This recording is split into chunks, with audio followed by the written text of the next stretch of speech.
Good morning. My name is Austin. I work here at Serenity House. I am an addict. I got clean on October 19th of 2014. I hope you're having a blessed day. It is a great day to be clean. Let's start it off with just for today, May 2nd. There is one thing more than anything else that will defeat us in our recovery. This is an attitude of indifference or intolerance towards spiritual principles. When we first came to NA, many of us had great difficulty accepting the spiritual principles underlying this program, and for good reason. No matter how we tried to control our addiction, we'd found ourselves powerless. We grew angry and frustrated with anyone who suggested there was hope for us because we knew better. Spiritual ideas may have had some bearing on other people's lives, but not ours. Despite our indifference or intolerance towards spiritual principles, we were drawn to Narcotics Anonymous. There we met other addicts.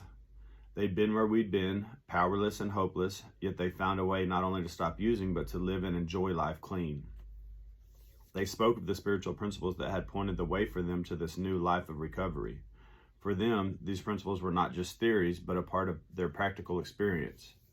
Yes, we had good reason to be skeptical, but these spiritual principles spoken of by other NA members really seemed to work. Once we admitted this, we didn't necessarily accept every single spiritual idea we heard, but we did start to think that if these spiritual principles had worked for others, just maybe they'd work for us too. For a beginning, that willingness was enough.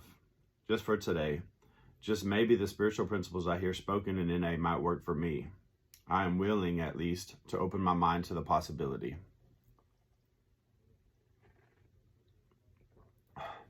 I know for me, when I got here, I definitely got the hope shot when I saw other people, but then the disease was just like, this will never work for you. You've always messed up everything.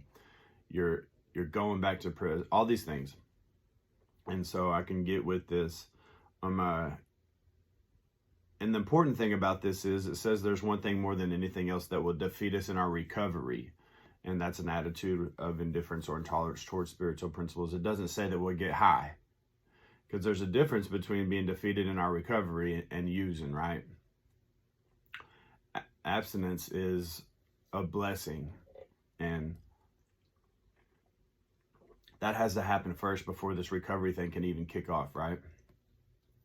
But what it's talking about is not being open-minded or willing or honest about what's going on inside of us to be able to get some freedom. And it comes in layers, and you don't have to turn into the most honest angel saint person that there is. It's just getting honest about, maybe I just need to get honest about what's going on in my life today. Or maybe I just need to find out how to get honest about how I feel. And because that's a process. I got to find out what some feelings are and be able to identify my feelings before I can even really start sharing them. Or at least that's my experience. And, usually, if you spend a little bit of time reflecting, praying, meditating, reading, it'll become really clear what's going on with you for that day. And then the more time you spend doing that, it becomes really clear like what's underlying. I had to spend time in the basic text to be able to find out what the spiritual principles were. And then I had to get with the idea that regardless of how I'm feeling or what's going on, whether I'm right or wrong, I can still practice principles. And usually, even if I'm not necessarily practicing the correct principle, if I'm acting in principle, I can be able to make it through whatever I'm trying to get through. I know this is all over the place, but I just hope that if you're struggling today or whatever's going on in your life, that you can hold tight to at least one spiritual principle, and maybe it'll lead you to love, right? Because that's my goal, is to love people unconditionally. And I got to learn how to figure out what's going on in me, what's causing them, and just learn how to practice some real simple spiritual principles so that I can get to that place of unconditional love. I love y'all. I hope you have a good day. Thank you for tuning in. Talk to you tomorrow.